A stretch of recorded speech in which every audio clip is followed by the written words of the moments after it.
Sikliklig at umaapaw at napakaraming blessing ang darating sa inyo sa darating na 2025 Year of the Snake Wood, mga bossing.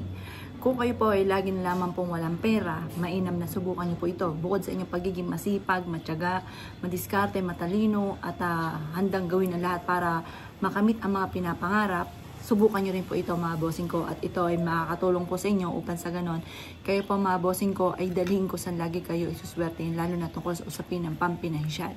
Alam niyo po ba, ang taong gumagawa ng ganito ay nadadagdagan ng pagiging positibo sa buhay. Kaya the best, mga bossing ko, ay meron kayong mga gantong mga pamamaraan. Subok na po ito, mga bossing ko, at kaya kung ikay naniniwala at naisyo po itong gawin, subukan nyo po siya. Kailangan lamang po natin ng tuyong luya. Pero kung wala ka pang tuyong luya, di okay na kahit sariwa ng luya. Matutuyo rin naman po yan, mga bossing.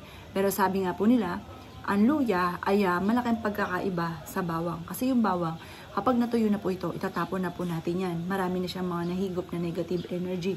Pero ang luya, mentras po itong natutuyo, ay mentras po yan, nagdudulot ng swerte, lalo na sa pera, ang golden luya, mga bossing. Ito po, mga bossing ko, ay nagtataboy ng mga negative energy. Kung ikaw po, mga bossing ko, ay gastador, mainam, nagawin niyo po ito.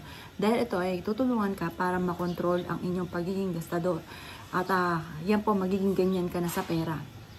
Kung ngayon 2024, hindi ka nakaipon, gawin niyo po ito, mga bossing ko, bago sumapit ng 2025 or sa mismong araw ng 2025, at makakatulong po ito upang sa ganon, yung buhaya sa palad po ninyo ay mawala na. Ang sabi nga po nila, ang tawag dyan sa gastador ay may buhaya ang palad. Yung ba tipo na kahit gaano kalaking pera ang dumarating sa inyo, ay parang dumadaan lang sa inyo po mga kamay, mga bossing. At hindi talaga nagtatagal ang pera. Kaya subukan niyo po, mga bossing ko, na gumamit ng luya.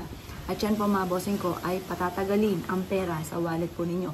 Kahit bumibili ka ng mga bagay na importante, eto pa, mga bossing ko, ay may mga dumarating na pagkakataon na imbis po na ikaw ay nauubusan, ay lagi naman pong siksik-liglig at umabot, maraming blessing ang darating sa inyo. Subukan niyo po ito, napaka-epektibo po nito.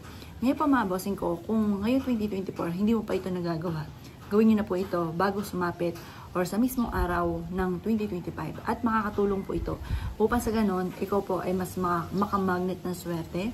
Upang sa ganon, kayo po ay higit na makatak ng swerte, makaipon po kayo, at kung ano man ang ninanais po ninyo ay kaagad nyo po itong makakamtan. Proven po yan. Kaya kung kininiwala sa mga gatong mga pamamaraan, ay mainam na subukan nyo po ito. Epektibo po ito, proven po ito, mga bossing. Kaya kung ito'y gagawa ng gatong mga pamamaraan, asya, mga boss, good luck, boss niyo po lahat.